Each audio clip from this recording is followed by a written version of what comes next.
Hora H do Agro, com Kellen Severo. Oferecimento Ihara. Agricultura é a nossa vida.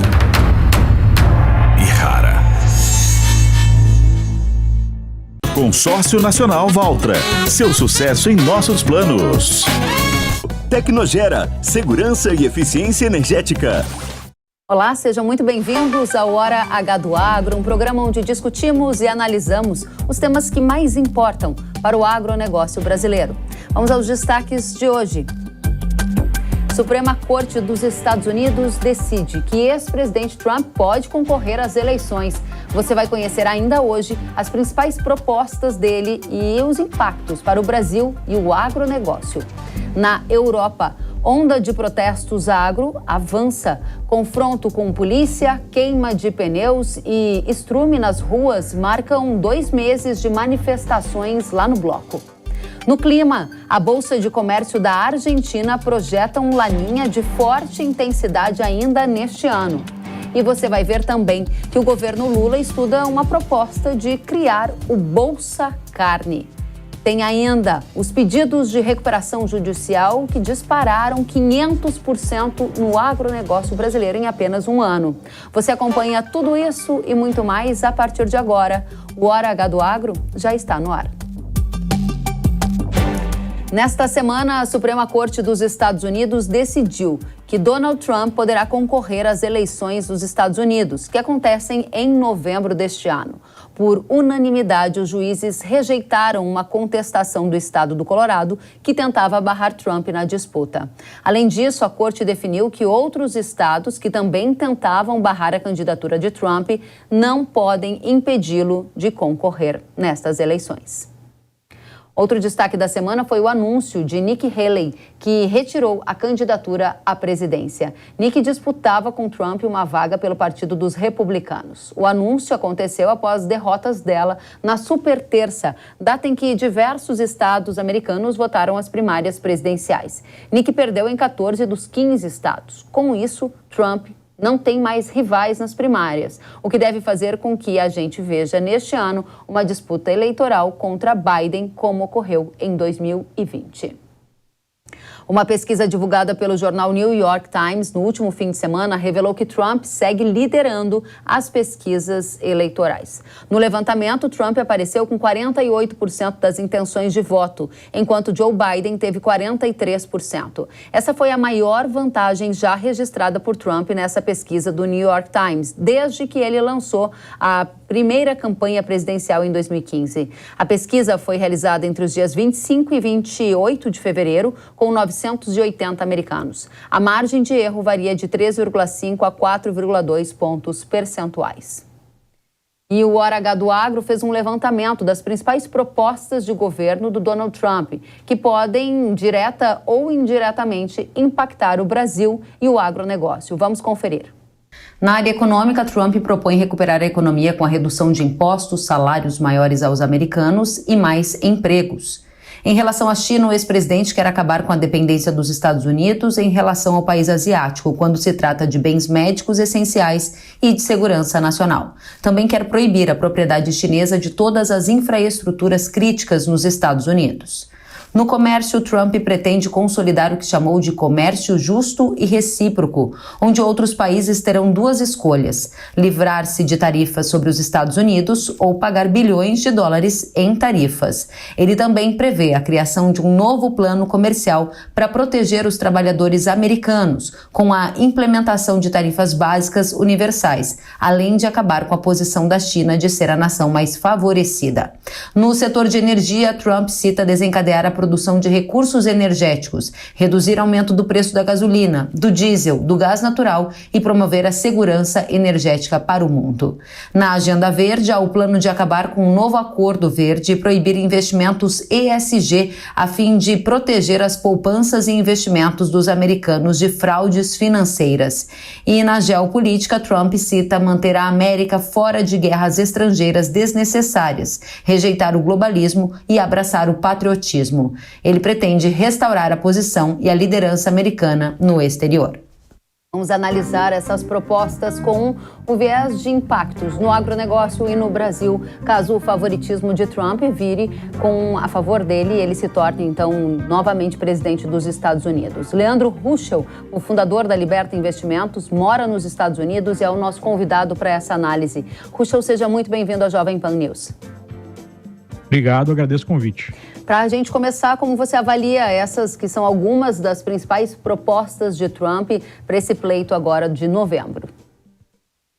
Bem, o país está muito dividido. Como acontece no Brasil, existe uma visão muito diferente entre Biden e Trump, entre os democratas e os republicanos, sobre qual deve ser o norte dos Estados Unidos. Nós podemos ver aí que Trump basicamente rechaça todas as agendas de Biden e, por enquanto, parece que a população está concordando com ele. Como a gente teve 4 anos de Trump e 4 anos de Biden, me parece que essa eleição será definida pela comparação, né? E numa pergunta dessa mesma entrevista que você citou sobre a vida sob o comando de Trump e a vida sob o comando de Biden, mais do que o dobro de americanos disseram que estavam melhores com Trump do que estão agora com Biden. Então isso terá um peso muito grande nas eleições. Essa percepção de uma melhora na vida dos norte-americanos sobre o comando de Trump do que de Biden tem a ver com economia? Tem a ver com qual fator objetivo, na sua opinião? O principal fator é o fator econômico, porque apesar de nós estarmos aqui nos Estados Unidos em pleno emprego, há um problema da inflação. Então os modelos em que o Estado é o propulsor do crescimento econômico, como tem acontecido durante o governo Biden, em que ele expandiu os gastos públicos como nenhum outro presidente na história americana, produz muitas vezes crescimento econômico, mas produz inflação. E a inflação está comendo pelos pés, especialmente a classe média americana. E isso é sentido no dia a dia. Então, esse é o principal motivo pelo qual as pessoas, apesar de não estarem desempregadas, estarem empregadas, né, em sua maioria, percebem uma dificuldade maior em fechar as contas no final do mês, e isso tem um peso eleitoral muito forte. Nesse contexto, já na sequência a gente vai passar para as propostas e analisá-las sobre efeitos no agro, no Brasil. Antes, uma pergunta. Favoritismo de Trump, ele acontece numa disputa com Biden?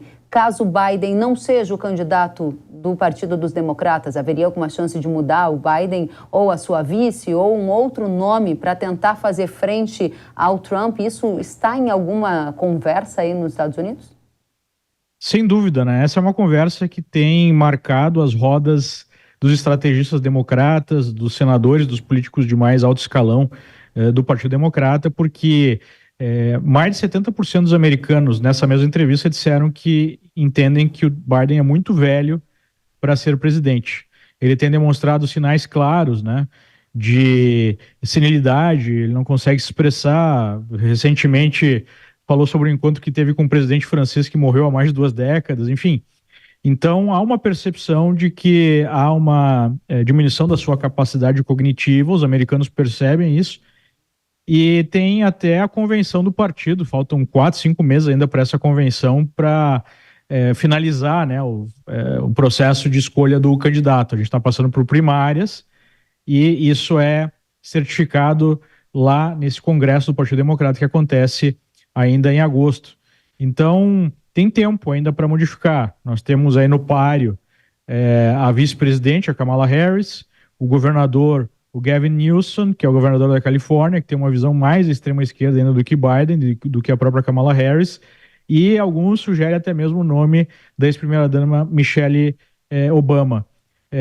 Mas eu acho que uma mudança não muda muito o cenário eleitoral, porque eu acho que ele será definido com base nessa comparação entre 4 anos de Biden e 4 anos de Trump. Há o problema econômico e há também o problema da imigração, né? O Biden produziu uma política de portas abertas, basicamente, que gerou 7 milhões de ilegais americanos nos Estados Unidos. E os últimos dados de emprego trouxeram uma informação bastante relevante. Em fevereiro, a economia americana produziu 1.200.000 novos postos para imigrantes. Aqui não há uma separação entre legais e ilegais, mas fechou 500.000 postos para trabalhadores americanos. Ou seja, esse emprego que está crescendo é muito para imigrantes, especialmente imigrantes ilegais, que são empregos, né, de menor valor agregado, e a classe média americana está perdendo espaço para esses imigrantes. Então, sem sombra de dúvida, essa será uma situação, será um assunto que fica ali entre os 2 ou 3 assuntos mais importantes para o eleitor americano. Muito bem, então nesse contexto hoje, a fotografia é o favoritismo de Trump e uma disputa com Biden, mas a gente tem meses até novembro, esse quadro, como você colocou, principalmente em relação ao nome que vai defender os democratas, pode ser alterado, a gente vai observar atentamente. Para irmos ao foco do nosso ponto desta semana. A corte autorizou a disputa de Trump e agora a gente analisa algumas das propostas de governo dele. Dentre essas propostas, eu gostaria de começar falando de China. Ele mostra ali nos seus vídeos, na sua plataforma, uma posição anti-China, ou seja, compra de infraestrutura pela China nos Estados Unidos deve ser dificultada. A minha pergunta para você é, isso inclui terras, por exemplo, proibição de compras de terras pelos chineses? Isso inclui mais tarifas contra a China, especialmente renovando a guerra comercial, levando para um outro patamar? Quais os principais pontos que devem estar nesse novo governo Trump, se ele acontecer? Bom, para crédito do Trump, ele foi o primeiro presidente americano num longo período a chamar atenção para a ameaça que a China representa, e ele estava certo, né? O próprio presidente do JP Morgan Chase, lá em Davos, na Suíça, no encontro do Fórum Econômico Mundial, deu esse crédito ao Trump, dizendo, olha, Trump estava certo em relação à China, né? Muita gente acusou ele de ser protecionista, mas o fato é que é desigual, né? Não é justo você ter a possibilidade dos chineses comprarem terras, fazerem comércio, né? Até mesmo investirem em empresas dentro dos Estados Unidos, e os americanos não podem fazer o mesmo na China. Então, o que o Trump está defendendo é uma certa equiparação de armas aí entre os americanos e os chineses, e eu acredito que vai haver aí um aumento dessa pressão sobre a China caso ele seja eleito presidente. Você falou em protecionismo, falou em aumento da pressão caso ele seja presidente. A minha pergunta objetiva é, esse aumento da pressão vai vir via tarifas que vão ser aumentadas em relação à China? E a segunda pergunta é, como o eleitorado rural, o eleitorado agro enxerga isso? Porque a China é um cliente importante das commodities agrícolas norte-americanas. Sem dúvida, mas esse eleitorado agro tem sido a fortaleza do Partido Republicano há muito tempo. E eu acho que a percepção maior é que há uma deterioração dos Estados Unidos como um todo e não há uma preocupação tão grande do agro-americano em relação à China, né? E eu acho que essa postura mais protecionista tem um efeito dúbio em relação ao agro brasileiro. Porque se, de um lado, essa postura protecionista pode até ser negativa para o agro brasileiro em algum momento, apesar do Trump, no primeiro mandato dele, não ter adotado nenhuma política assim muito agressiva em relação ao Brasil, pelo menos na parte do agro, né? O aço é que sofreu mais, alguns outros setores sofreram mais. Se houver algum aumento do conflito americano-chinês que impacte o agro americano, os chineses não têm muita alternativa a não ser comprar do Brasil, né? E obviamente que o Brasil hoje tem um governo que é mais próximo à China. Então, eu creio que no saldo final de possíveis impactos para o agro brasileiro, olhando sobre essa ótica, o saldo final é positivo. É um ponto importante que você traz, Ruschel, porque o último episódio de Donald Trump e guerra comercial, parte dessa demanda da China, que se voltava aos Estados Unidos, se voltou ao Brasil, a gente teve um incremento de preço de commodities agrícolas como a soja. Olhando do ponto de vista de protecionismo, se o Trump adotar o que ele chamou na plataforma de governo dele de olho por olho, tarifa por tarifa, a gente poderia ter efeitos, por exemplo, na carne bovina do Brasil, já que hoje os Estados Unidos é um dos principais destinos das nossas exportações. Isso é avaliado por você como risco ou oportunidade? Olha, eu acho que esse risco é um risco limitado porque há um problema de oferta da carne nos Estados Unidos. O preço tem subido muito da carne aqui. Então, seria algo complicado você tarifar um produto que está em falta no mercado americano e que o americano consome muito. Então, acho que politicamente, você tarifar a carne brasileira ou de qualquer outro lugar do mundo não seria uma medida muito inteligente por parte de um governo Trump. Portanto, eu acho que ele não faria isso. A gente continua nessa mesma toada de analisar as propostas de governo de Trump. Você já passou por China, já passou aqui por tarifas, comércio, impactos no agro, essa visão mais protecionista que pode imperar num novo governo. E a gente também viu uma defesa de Donald Trump em relação à suficiência energética dos Estados Unidos. Isso significa mais investimento em combustível fóssil e diminuição de investimentos ou de incentivos para etanol de milho e outros biocombustíveis? Sem dúvida, né? Sempre foi um lobby muito poderoso aqui nos Estados Unidos, o lobby dos produtores de milho, né? E que são ligados ao etanol e que acabam prejudicando o mercado brasileiro por sistemáticas intervenções do governo americano para deixar competitivo o etanol do milho aqui nos Estados Unidos. Mas eu acho que tem uma questão aí que é maior do que isso. E a questão maior do que isso é a defesa da produção de combustíveis fósseis e o afastamento da agenda verde. Na minha opinião, a maior ameaça ao agro, não só brasileiro, mas ao agro no mundo inteiro, a gente está vendo aí os protestos na Europa, Sim. É essa agenda verde. Essa agenda verde é uma agenda que é uma grande ameaça para o agro. Eu acho que o agro brasileiro não acordou tanto para isso e é uma agenda anti-agricultura. A gente já está vendo isso na Europa, os agricultores da Europa estão em guerra, né, com os globalistas que comandam essas políticas no continente europeu. Então, se por um lado tem num ponto ou outro algum aspecto negativo para o agro brasileiro, eu acho que no âmbito geral, uma visão de que essa agenda verde é uma agenda anti-crescimento, anti-agro e que deve ser rechaçada, é algo que pode favorecer muito o agro nos Estados Unidos e o agro no Brasil. O Trump defende o fim desse, ele chama de New Deal, ao Acordo Verde, e também ele tem um antagonismo em relação à agenda ESG, isso está na plataforma de governo dele. Como você acha que uma posição dos norte-americanos ou do governo dos Estados Unidos contra a agenda ESG, contra a agenda verde, pode reverberar nas empresas que estão fazendo investimentos enormes nessa agenda pelo mundo e pode reverberar como uma antítese à Europa, que tem apostado fortemente nessa agenda, trazendo efeitos para o mundo, para o Brasil? De quais maneiras? Eu creio que a função do exemplo, né, é muito forte. Se os americanos, e já há um certo abandono dessa agenda, já há um resgate, né, dessa ideia de mercado mais livre e a percepção de que muito dessa agenda tem um quê político e não um quê ambiental. Mas uma posição mais dura, mais forte dos Estados Unidos, liderando o mundo, no movimento contrário a essa agenda, tem um efeito muito profundo. A gente já viu isso com os Estados Unidos saindo do Acordo de Paris durante o primeiro governo Trump. O Biden colocou os Estados Unidos de volta nesse acordo, mas já há um certo cansaço com essa agenda.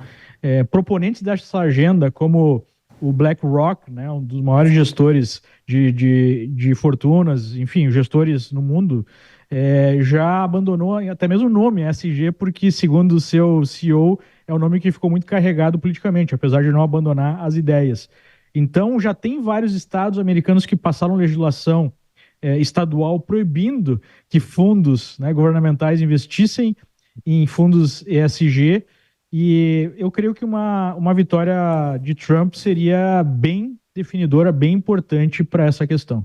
Para a gente passar a régua no tema ESG e eu te fazer mais uma pergunta, Ruschel, se o governo do Trump ele for antagônico à agenda verde excessiva ao ESG, isso significa aumento de competitividade para o agro dos Estados Unidos, que pode diminuir ou impactar o agro do Brasil, porque no final das contas a gente também compete por alguns mercados. Eu acho que isso não cria um efeito de curto prazo.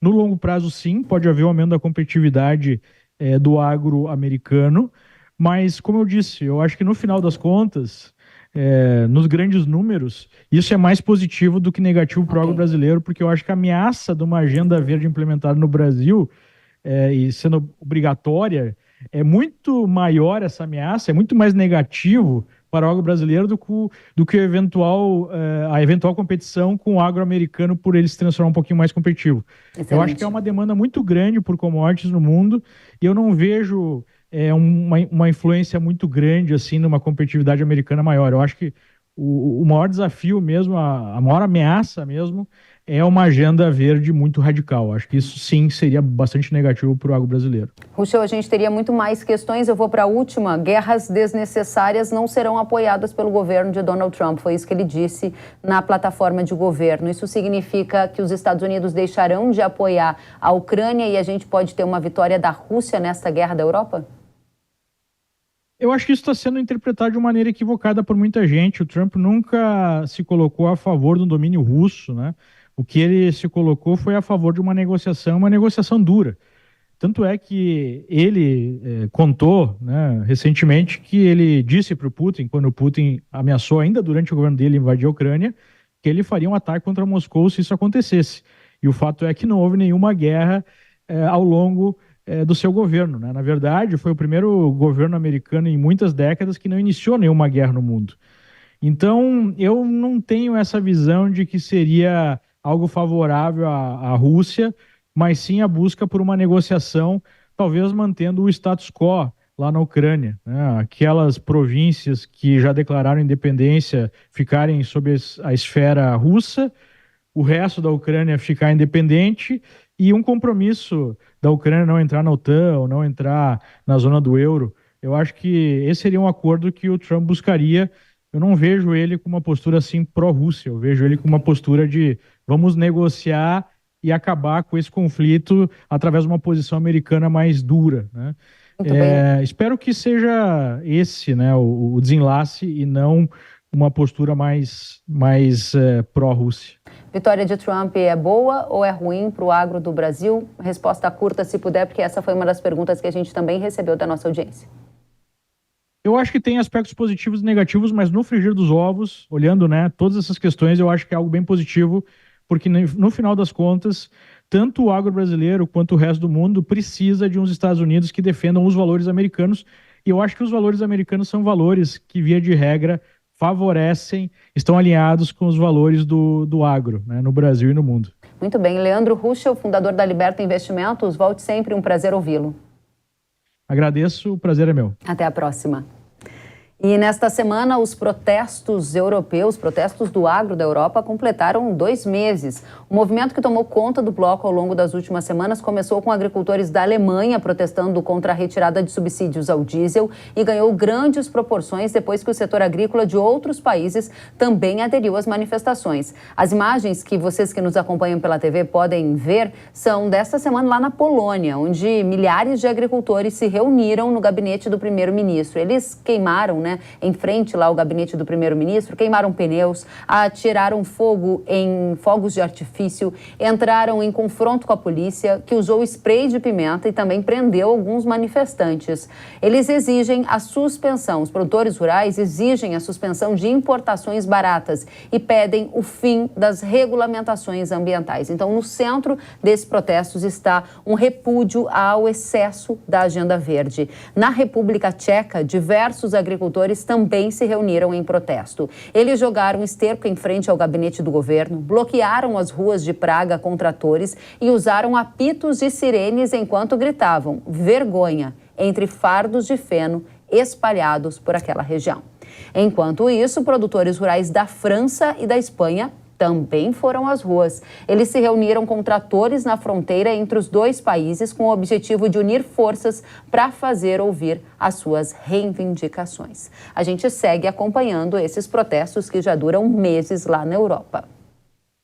E depois do Bolsa Família, o governo Lula agora estuda criar o Bolsa Carne. A proposta, que recebeu o nome de Programa Carne no Prato, foi apresentada pela Associação dos Criadores de Mato Grosso do Sul e sugere que o governo crie um cartão exclusivo no valor de R$ 35 por família, para que a população de baixa renda compre carne bovina todos os meses. Em comunicado, a Associação de Criadores afirma que, no ano passado, o consumo de carne bovina no Brasil atingiu o menor patamar desde 2004 e ressalta ainda que a medida geraria uma demanda por 2.300.000 cabeças de gado por ano, o que representa 8% dos animais atualmente abatidos no Brasil, ou 475 mil toneladas de carne anualmente. Ao Hora H do Agro, o Ministério do Desenvolvimento Agrário, que foi quem recebeu essa proposta do Bolsa Carne, afirmou que a sugestão foi protocolada e está em análise na área técnica da pasta e que ela vai ser encaminhada para a primeira avaliação pelos demais órgãos competentes. Vai lembrar que ao longo do ano passado, Lula citou diversas vezes em discursos o fato de que a população brasileira gostaria de voltar a comer picanha. A gente vai analisar o mercado de carne e os impactos para a pecuária nacional se esse projeto sair do papel. Será que vem aí um Bolsa Carne e que impactos ele vai ter para a economia brasileira, na questão financeira do país e também na pecuária nacional? Lígia Pimentel, CEO da Agrifato, é a nossa convidada. Lígia, seja muito bem-vinda. Obrigada, Kelly. E a primeira pergunta é, esse valor de R$ 35 por mês vai dar para comprar carne que impacte de fato num prato na população mais pobre e que vai trazer impactos positivos para a pecuária nacional? Kellen, a conversa foi de que o voucher ele cobrisse até 2 quilos de carne, né? Mas se a gente pegar o preço médio da carne bovina no Brasil, não chega a tanto, chega a 0,8 quilo, né? Então não chegaria a tanto em primeiro lugar. Segundo lugar, certamente o incentivo ele traria um consumo adicional desde que fosse claramente direcionado. Se o que for disponibilizado for o dinheiro, o valor monetário, certamente haverá competição com outros produtos, inclusive outras proteínas também. Num primeiro momento, portanto, traria, desde que direcionado, sim, uma demanda adicional por carne bovina no Brasil, justamente um momento em que a gente vê o poder de compra lutar para adquirir carne bovina, mesmo diante de um cenário de preços em queda no varejo para o produto. Importantíssimo ponto que você destaca, porque uma coisa é você adicionar um valor de R$ 35 ao montante que já é destinado à população de baixa renda, e outra coisa é você especificar que aquele montante precisa ser direcionado à compra daquela determinada proteína, que seria a proteína bovina. Nesse cenário, você veria um impacto em formação de preço ao pecuarista no curto prazo. Só que a gente tem que olhar o médio e o longo. E há aspectos importantes, como, por exemplo, efeitos fiscais dessa medida, porque isso significa incentivo fiscal, é dinheiro do governo para que se compre carne, uma camada da população compre carne. Isso geraria que efeitos, Lígia? Olha, é como você falou, a gente tem um efeito praticamente paliativo e nós temos que observar de 2 pontos de vista, tanto do ponto de vista da oferta quanto do ponto de vista da demanda. Então vamos supor aí que a medida seja colocada em prática. Em um primeiro momento, desde que de fato direcionada para a carne bovina, né, de que não haja seletividade em relação ao gasto, nós teríamos uma demanda adicional. Mas em contrapartida, isso vem, né, de um bônus promovido pelo governo. E o governo já enfrenta dificuldades graves para se comprometer com a agenda fiscal. Desde a posse, né, desde o início do mandato do governo atual, a gente vê um discurso que se compromete com o equilíbrio de contas, mas que na prática não se cumpre. Então nós temos aumento de gastos, aumento da carga fiscal para conseguir conciliar com o cenário dos gastos, mas um aumento de déficit também. Então não tem sido o suficiente. E toda vez que a gente cresce impostos, a gente tem desaceleração econômica a partir de determinado ponto, e nós estamos carregando demais a carga fiscal. Então, essa carga fiscal ela teria um efeito deletério sobre o poder de compra num cenário de médio e longo prazo, mas teria positivo no curto. Quanto que você estima que haveria de aumento na demanda por carne bovina no Brasil se esse plano de Vale Carne sair do papel, e como isso impactaria na curva de preço ao pecuarista em 2024? Porque 2024 tem se mostrado um ano de pressão na arroba, né? Se isso fosse implementado imediatamente, a gente teria mais ou menos 2 a 2,5%, teoricamente, de aumento sobre a demanda por animais terminados, o que vem num momento interessante para o pecuarista, já que nós temos aí ano de fase de baixa, né? A arroba está variando abaixo dos custos de produção, ela está lateralizada nominalmente agora, mas os custos, os juros vêm comendo essa margem do pecuarista.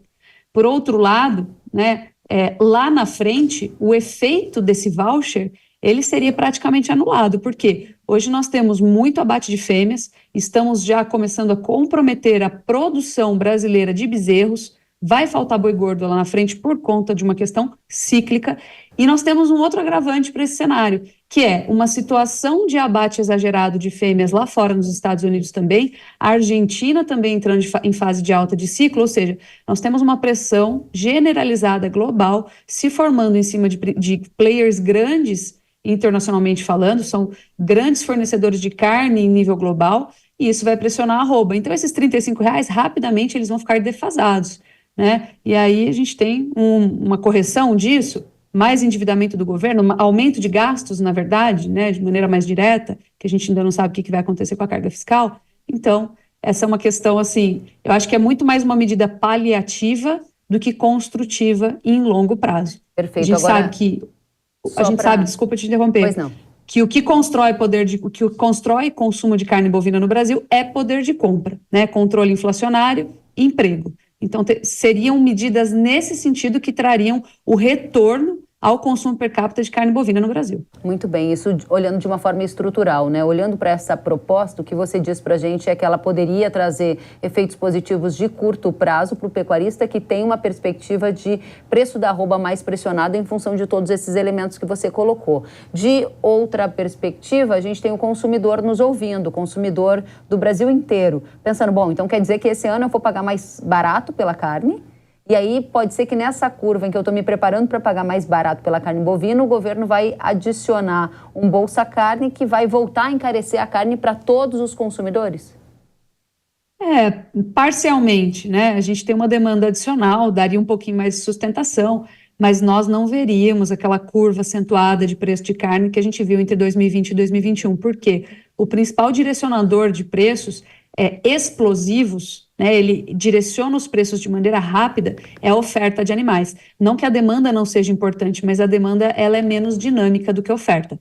Quando falta boi ou sobra boi, é muito mais rápido do que a gente redirecionar um mercado consumidor, que no Brasil é de 213, 218 milhões de habitantes, aí, de acordo com o último levantamento do IBGE. Então, esse é o ponto, né? A gente teria uma sustentação adicional, muito possivelmente, demanda é sempre bem-vinda, obviamente, pelo lado do produtor, e pelo lado do consumidor, a gente teria algum suportezinho aí aos preços. Mas aquela alta vertiginosa que nós vimos lá atrás não seria o caso ainda para 2024, porque o que nós temos visualizado é uma oferta adicional de animais, inclusive persistente agora neste ano, por conta do descarte de fêmeas, né? Piorou muito a economia da pecuária, piorou muito a rentabilidade da atividade e, além de se desfazer porque está desanimado, né, o pecuarista também precisa cuidar animais para fazer caixa e se manter respirando, aí, oxigenado nas suas contas. Ok, Lígia, dentro dessa nossa conversa você citou muitos exemplos ao redor do mundo, citou exemplos da Argentina, dos Estados Unidos, outros competidores do Brasil. Você é uma estudiosa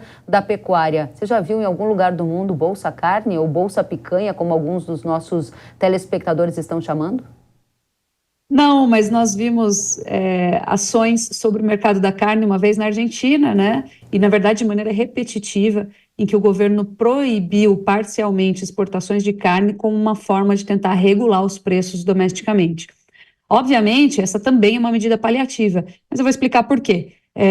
A gente precisa, para derrubar os preços, nós precisamos de medidas que estimulem a produção. Quando você impede os preços de subirem, o produtor não se sente estimulado a produzir mais. Então, ele acaba, às vezes ele está precisando de um alívio econômico, ele não recebe esse alívio econômico naturalmente, ele é penalizado, os preços ficam lateralizados quando ele precisaria ser remunerado, ele deixa de produzir. E aí você tem um desestímulo à produção. Desestímulo à produção, o preço volta a subir. E é o que nós vimos na Argentina. Então, essa é uma medida que não é igual, não é semelhante, mas também é uma interferência governamental no consumo de carne bovina, ou pelo menos nos preços, para repor aí o consumo, ou numa tentativa de repor o consumo. Você falou em interferência governamental. A gente viu recentemente o ministro da Agricultura, Carlos Fávaro, falando que o presidente Lula quer tentar uma aproximação com o agro. Essa é uma das estratégias?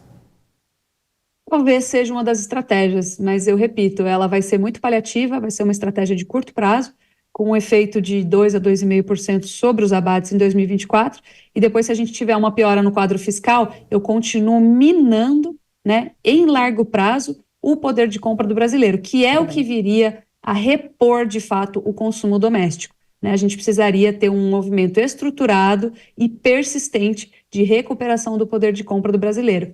Veja, a gente tem uma correlação inversa, negativa, mas inversa, em relação à oferta de carne, né, e consumo per capita de carne no Brasil. Ou seja, quando eu tenho um aumento da disponibilidade de carne, porque os preços estão caindo, fase de baixo de ciclo, nós temos, de maneira reversa e contrária, o consumo per capita no Brasil aumentando. E não é o que a gente está vendo dessa vez. Os preços estão caindo e o consumo não está conseguindo se recuperar. Por quê? Porque nós estamos minando o bolso do brasileiro.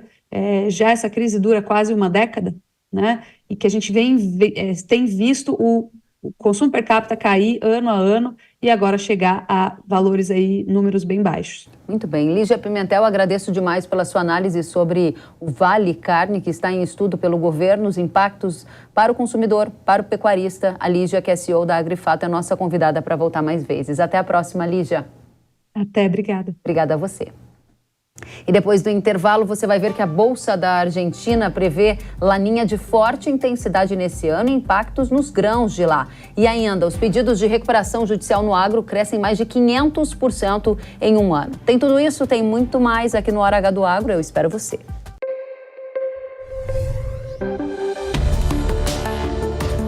O agro, setor que movimenta a economia brasileira, gerando renda, emprego e oportunidades para toda a população. Hora H do Agro, com Kellen Severo. Ferrugem, mancha-alvo, antracnose, oídio e anomalia da soja são grandes ameaças à produtividade, mas elas não resistem à força da solução inovadora da Yara. Agora é com Sugoi, o avassalador, o fungicida que traz a praticidade do protetor na fórmula, com o máximo poder da tripla ação contra as doenças da soja. Sugoi é da Yara. Produtos agrícolas, apenas o receituário agronômico. Consulte sempre um engenheiro agrônomo. Olá pessoal, aqui quem fala é Zico. Venho apresentar para vocês uma empresa que é camisa 10 no mundo dos consórcios. O Consórcio Mage, com quase 4 décadas de tradição, o Consórcio Mage trabalha com consórcio de carros, imóveis, caminhões Volkswagen, equipamentos Caterpillar e máquinas agrícolas das marcas Massey Ferguson e Valtra. Acesse consórciomage.com.br, faça sua simulação e agarre esta oportunidade. Consórcio Mage, pensar no futuro é agir agora. Quando a energia elétrica acaba ou precisa realizar trabalhos em altura, você tem que se preocupar com o que fazer com a sua operação e fica na dúvida se vai conseguir atender suas demandas? Já pensou em contar com um serviço que inclui instalação, operação e manutenção de geradores e plataformas elevatórias, sem que você precise comprá-los? Na Tecnogera você fica seguro e livre para pensar no seu negócio principal. Estamos em todo o Brasil. Fale com a Tecnogera pelo 0800 772 1601 ou acesse tecnogera.com.br. Sabia que o Brasil é um dos maiores produtores de soja e milho no mundo? Esse mercado movimenta mais de 70 bilhões de dólares anualmente e tem muitas oportunidades. Com o curso de comercialização de soja e milho da NIL, você aprende a negociar preços em bolsas internacionais e proteger seu capital. O professor João Birkan tem mais de 60 anos de experiência e vai te ensinar como ganhar dinheiro no agronegócio. Garantir uma taxa melhor do dólar para daqui a 12 meses. Esse curso é ideal para você que quer trabalhar com trading de soja e milho no mercado financeiro e para você que é produtor e quer potencializar os lucros com sua safra. Ingresse no setor que mais cresce no Brasil. Acesse nilcursos.com.br e inscreva-se.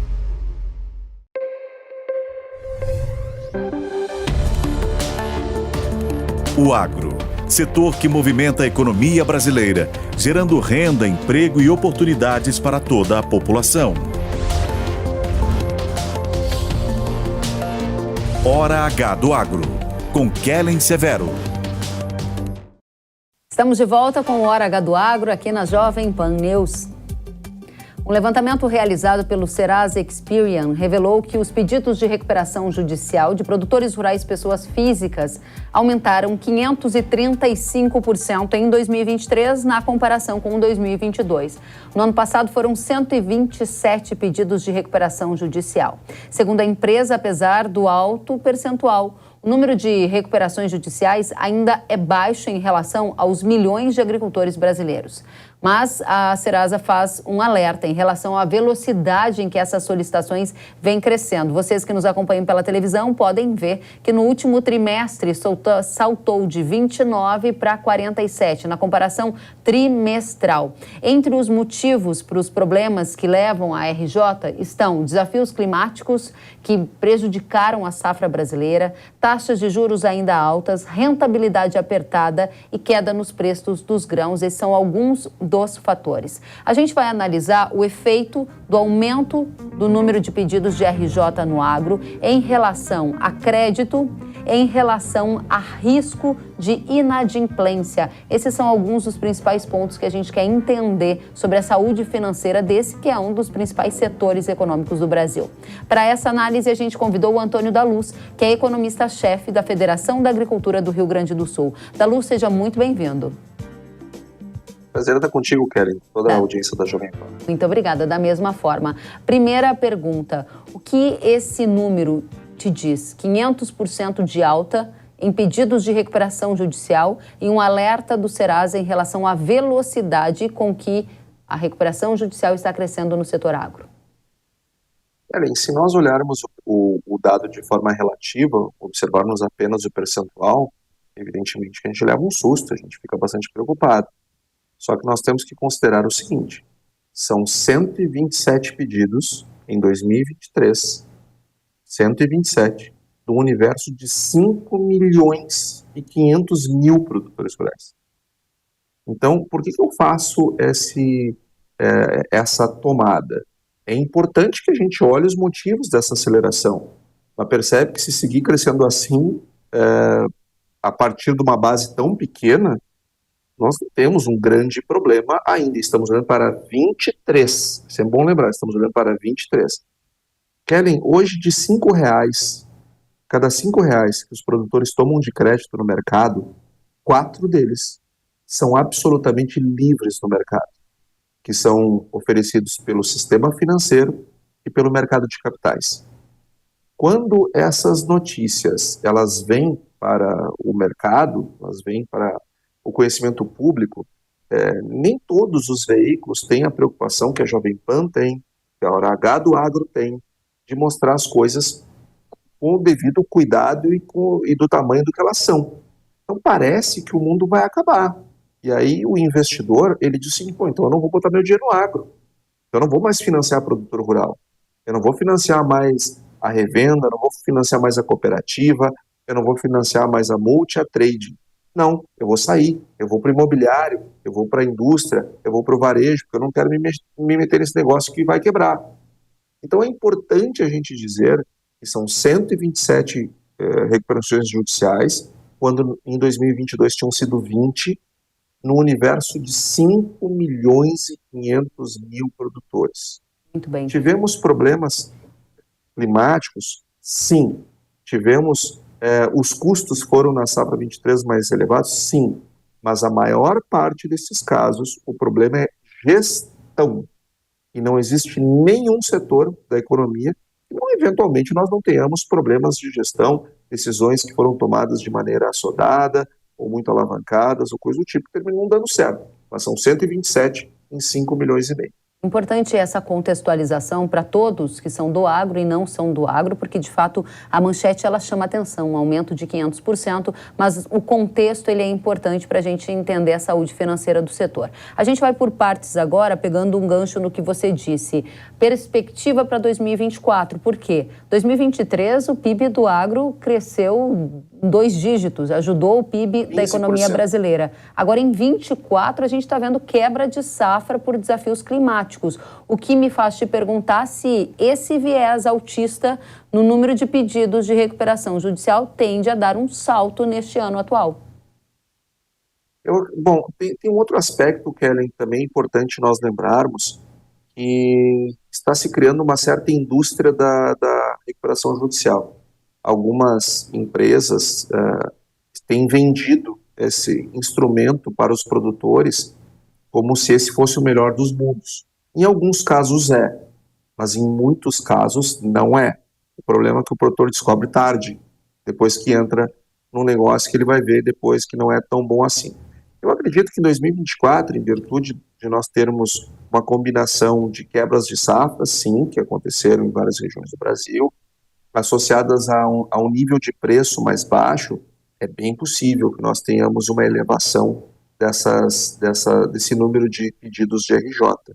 Mas ainda assim, Kellen, vai ser um número insignificante diante do universo de 5,5 milhões de produtores brasileiros que são bons pagadores, são bons produtores, têm carregado a economia brasileira nas costas e têm feito com que o nosso agro tenha crescido enormemente nesses últimos 20 anos. Muito bem. Problema climático aqui, queda do preço ali, faz parte do jogo, a maioria vai continuar sólido. É importante o mercado seguir junto com o agronegócio. Essa é uma questão importante para a gente encaminhar a mensagem para todos que nos ouvem. Qual é o risco de inadimplência no agro? Essa é uma pergunta que eu tenho recebido demais, Antônio, porque muita gente está preocupado. Será que eu vou receber o recurso que eu emprestei? Será que eu vou receber o pagamento pelo que eu vendi? E essa é a questão. Há um risco sistêmico, há uma crise no setor ou há problemas pontuais? Ellen, você roda o Brasil inteiro assim como eu. E aonde a gente vai, as pessoas perguntam, e sobretudo aquelas do mercado financeiro, aquelas que estão financiando os produtores rurais efetivamente, e não quem anuncia, que é o governo, mas quem realmente está financiando. A preocupação é legítima. E nós temos respondido para elas com muita tranquilidade sobre esse ponto. Acreditamos numa recuperação do setor. A questão dos problemas climáticos fazem parte, a questão do preço faz parte. Não foi o primeiro não foi o primeiro La Niña. Sempre foi assim, sempre será. Nós somos uma indústria a céu aberto, essas coisas acontecem. E ainda assim, o nosso setor tem crescido bem acima da média do crescimento brasileiro. E respondendo objetivamente a tua pergunta, eu vou usar o laboratório, porque ciência se faz com laboratório. O Rio Grande do Sul teve 2 quebras de safra, bem maiores percentualmente do que o Brasil vai ter, bem maiores. O Rio Grande do Sul, em 2022, perdeu quase 50% da sua safra, e em 2023 perdeu 40% da sua safra. Esses números são bem maiores do que o percentual de safra brasileira. O Rio Grande do Sul perdeu 30 milhões de toneladas em 2 anos consecutivos. E os produtores gaúchos tem a segunda menor inadimplência do Brasil, só atrás de Santa Catarina, por bem pouquinha diferença. Ou seja, não é a quebra de safra que faz com que o produtor pague as suas contas ou não pague as suas contas. Entre em RJ, aumente a inadimplência. O que faz a diferença é a gestão. Muito bem. Então, boas estruturas de financiamento com uma boa análise de crédito resolve o problema.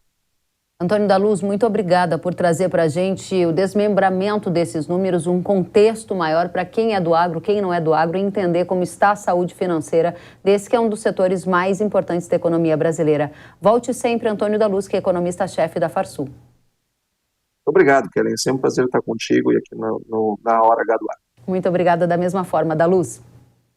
E a Bolsa de Comércio de Rosário, na Argentina, revelou nesta semana que o La Niña deverá ter forte intensidade em 2024. O título do relatório divulgado faz um alerta. La Niña, o nível de resfriamento que se projeta raramente foi visto nos últimos 25 anos. Segundo a Bolsa, a evolução projetada para a anomalia da temperatura da superfície do mar dos últimos meses está indicando um Niña à frente. E explica, a cada mês, os modelos calculam um maior grau de intensidade de resfriamento das águas do Oceano Pacífico.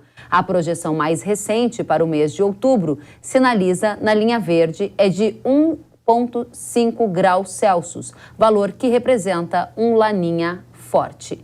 Na sequência, a Bolsa apresenta um gráfico com uma projeção das temperaturas da superfície do mar, que a gente vê aqui na tela. Elas caem ao longo dos meses e em outubro chega neste patamar indicado de menos 1,56 graus, representando um laninha forte. O relatório diz ainda que a intensidade projetada para este ano é parecida com a registrada no final do ano de 2007 e início de 2008 e entre os anos de 99 e 2000.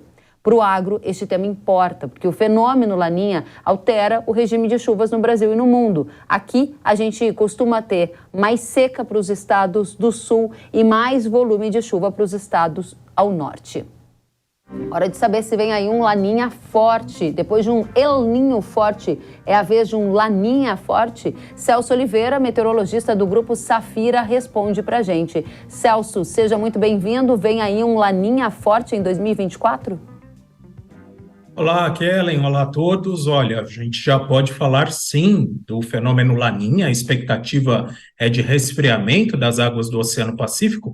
Agora, existe aí uma questão, né, o relatório, né, da Bolsa de Rosário trabalhou com a simulação americana, né, que vem indicando uma queda mais acentuada da temperatura no Oceano Pacífico. Se olharmos outras simulações, por exemplo, simulações europeias, elas também trabalham com a hipótese de queda de temperatura, então a volta do El Niño, sim, está praticamente confirmada, porém, essa queda é um pouco mais gradativa. E aí vem um ponto, né? Se olharmos para esse El Niño, né, que estamos vivendo agora, a simulação europeia ela teve um melhor desempenho para enxergar, né, para prever aí a intensidade desse fenômeno, como ele veio se desenvolvendo. Então, eu acho que existem aí algumas dúvidas com relação à intensidade, mas sim, já devemos nos preparar para uma mudança do padrão de temperatura do Pacífico, saindo agora de um El Niño, passando rapidamente por uma neutralidade e caminhando por um fenômeno Laninha, para um resfriamento das águas do Pacífico mais para o final de 2024. O que você está dizendo, em outras palavras, me corrija se eu estiver errada, é que não há um consenso entre o modelo europeu e americano, e o americano indica, sinaliza que pode haver um Laninha de forte intensidade, enquanto o europeu ainda não indica isto? Sim, mas o importante, Kellen, é a gente perceber que os dois trabalham com o mesmo cenário de queda de temperatura. Então, nesse aspecto, águas mais frias no Pacífico, o desenvolvimento de um Laninha, parece-me, inclusive a própria NOAA nos Estados Unidos já soltou um aviso de aparecimento do Laninha no decorrer de 2024, isso me parece já mais evidente. A questão talvez entre aí nos detalhes. Aí uma simulação acaba indicando esse fenômeno mais intenso, outra nem tanto, mas as duas, isso que eu acho que é o mais importante, as duas trabalham com o mesmo vetor de queda de temperatura do Pacífico. Excelente. Então, antes da gente prosseguir com o alerta feito pela Bolsa de Rosário, a audiência do Brasil está atenta ao fenômeno climático. Você está dizendo para a gente, vem aí um Laninha. Não posso dizer ainda se é um Laninha de alta intensidade. O que a gente já pode dizer para a nossa audiência é quando os efeitos de um Laninha já começarão a aparecer em regimes de chuva aqui no Brasil, como, por exemplo, mais seca ou mais chuva, mais seca ao sul, mais chuvas ao norte. Quando esses efeitos vão ser sentidos, Celso? Mas no verão, né? Então é importante, porque algumas vezes passa a impressão de que as coisas estão caminhando muito rápido. O El Niño vai acabar dentro de pouquíssimo tempo e o Laninha já vai dominar o clima, por exemplo, já no inverno ou no próprio outono. Pelo que as simulações vêm indicando, esse padrão, né, essa mudança, sentiremos mais os efeitos, né, do fenômeno Laninha, mais para o final do ano de 2024, início do ano de 2025. Então, ainda estamos sob um El Niño forte, e os efeitos, por exemplo, desse fenômeno, ainda será sentido, por exemplo, agora nessa segunda safra, de milho, de algodão, parte do trigo, a instalação do trigo agora no sul do Brasil ainda vai ter um certo resquício do El Niño, principalmente nas áreas que são instaladas de forma mais precoce, principalmente no estado do Paraná. Então é importante, né, termos aí a noção de que existe o tempo da natureza, e esse tempo da natureza ele não é tão rápido, muitas vezes, como a gente imagina. Muito bem, agora para a gente olhar ainda para Laninha. A Bolsa de Rosário fala em outubro, já tem alguns efeitos. E a Bolsa de Rosário, que é a bolsa lá da Argentina, diz ainda que esse fenômeno Laninha pode ter temperaturas parecidas com anos de 2007 e 2008 e 99 e 2000. E nestes anos, a gente teve alguma quebra de safra importante, algum fator que você poderia estabelecer algum paralelo com o que aconteceu na Argentina, no Brasil nesta época, para a gente tentar assemelhar os cenários olhando para safras? Então, olhando, por exemplo, eu acho que o primeiro ponto aí nessa questão é percebermos que estamos ainda num primeiro ano de Laninha, quando, de fato, a temperatura do Pacífico declinar.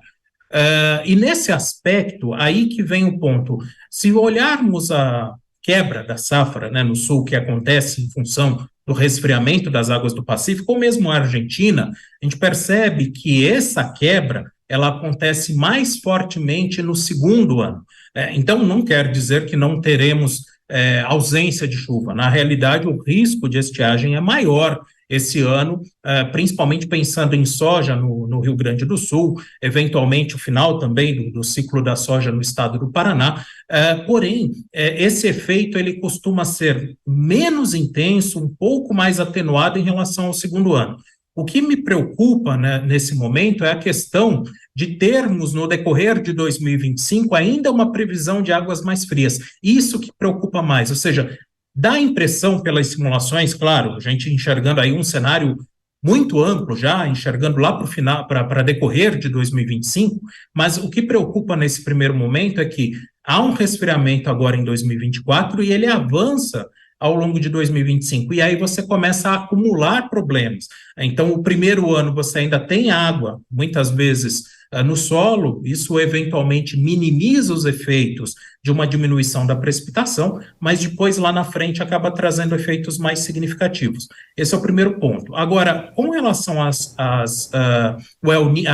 Laninha de 2007, 2008, ele começou depois de um El Niño, então é possível fazer aí uma certa comparação, porque foi uma transição de um El Niño para o Laninha. Já 99 e 2000, a questão é que a gente já vinha de um Laninha na safra anterior. Então, foi o segundo ano. Então, sim, fazendo a comparação apenas de temperaturas, as temperaturas são semelhantes às previstas de 2024 para observado em 99 e 2000. O problema é que, especificamente pensando em safra, pensando em todo o contexto, aquele ano, 99 e 2000, já foi o segundo ano de Laninha e aí acabou tendo efeitos mais significativos no sul e na Argentina. Então, só para a gente finalizar, Celso, a gente sai de um El Niño, está saindo desse El Niño, que ainda deve impactar as condições climáticas da safra de inverno, caminha para um Laninha em que terá impacto, sim, na safra de verão. É cedo para dizer, não há unanimidade se esse Laninha será de forte intensidade. Não sendo um Laninha de forte intensidade, isso significa que ele pode ser um Laninha com efeitos mais moderados, não uma estiagem severa no sul, não excesso de chuva e enchente no norte? Essa é uma questão complicada e até a Bolsa de Cereais de Rosário, né, o estudo, ele chama atenção para isso, que não existem apenas efeitos no Oceano Pacífico. Existem outros efeitos no Atlântico, no Índico, enfim, outras partes, outros oceanos no globo. E aí alguns pontos, Kellen, que me chamaram a atenção nas previsões mais estendidas. Primeiro deles, a temperatura do Atlântico Norte, ela vai ficar mais elevada que o Atlântico Sul, ali perto da linha do Equador. Quando isso acontece, independentemente de El Niño ou Laninha, tá? Tivemos um Laninha em 2020 com estiagem na primavera e tivemos agora um El Niño, né, em 2023 também com estiagem em boa parte do centro e norte do país. E o motivo principal foi essa temperatura do Atlântico alto. Então, pensando em primavera, o que me preocupa aí é a questão do retorno das chuvas para o centro e norte do Brasil, esse eu acho que é o primeiro ponto. E com relação à questão da intensidade do fenômeno, né, e a ligação com seus efeitos, justamente eventualmente você pode ter um fenômeno não muito intenso e a soma de efeitos provocar uma consequência mais significativa. Um exemplo que eu dou é esse El Niño que aconteceu, que foi forte, mas não foi mais forte do que o 82, 83, o 97, 98, 2015, 2016. porém a quantidade de chuva registrada no Rio Grande do Sul e Santa Catarina foi a maior em 90 anos, olhando aí para outubro e novembro. Então precisamos analisar também não apenas a intensidade do fenômeno, mas a questão de todo o entorno, como é que estão as temperaturas de outros oceanos, para aí sim fazermos a correlação. Essas ondas, elas vão se amplificar, vão se somar e provocar algo extremo, ou eventualmente uma dessas ondas ela pode atenuar o efeito do Laninha. A sua impressão, com base na experiência como meteorologista, é que estas ondas, essas outras questões, vão fazer com que o Laninha seja de forte intensidade? E eu queria entender melhor, você tem um minutinho para nos explicar, se esses efeitos vão começar já na primavera. Eu ouvi você dizendo alguma coisa nessa direção e não ficou claro para mim. Com relação à primavera, sim, a gente já pode ter alguns efeitos desse resfriamento na primavera, mas aí eu chamo a atenção, isso é mais para o último trimestre, né, mais para o final do ano de 2024, início de 2025. Num primeiro momento, com relação aos efeitos, né, nós temos aí uma tendência, né, de atraso da regularização das chuvas no centro e norte do país, e com relação ao sul do Brasil e Argentina, aí vale a questão que eu comentei. Normalmente, esse primeiro ano de Laninha não costuma trazer tantos transtornos como num segundo ou eventualmente num terceiro ano. E é exatamente nesse cenário que estamos agora. Estamos saindo de um El Niño e caminhando para um Laninha. Então, nesse aspecto, a gente costuma ter efeitos minimizados. Não que eles não sejam sentidos, mas eles acabam sendo minimizados mais para o final do ano de 24 e início de 25. Excelente. Celso Oliveira, muito bom falar com você. Celso, que é meteorologista do Grupo Safira, volte sempre à Jovem Pan News e ao Hora H do Agro. Muito obrigado, até a próxima. Até a próxima. Eu tenho um recado para você. O Poder Supremo de Términos, inseticida da Yara, vai revolucionar o controle de pragas nas lavouras. Términos é o seu maior aliado para combater o percevejo marrom na soja, o percevejo barriga verde no milho, além de outras pragas que ameaçam a sua produtividade. Sua fórmula inovadora aumenta o calibre de proteção, proporcionando mais aderência nas folhas e colocando a sua lavoura no mais alto nível de controle das pragas. Términos possui supremo efeito de choque, período de controle prolongado, proporcionando maior qualidade dos grãos e flexibilidade, combatendo os percevejos em todas as fases das culturas da soja e do milho. Acesse yara.com.br ou aponte a câmera do seu celular para o QR Code que aparece na tela e descubra mais sobre o poder supremo de Términos. O Hora H do Agro de hoje fica por aqui. Obrigada pela companhia. Até a próxima. Tchau.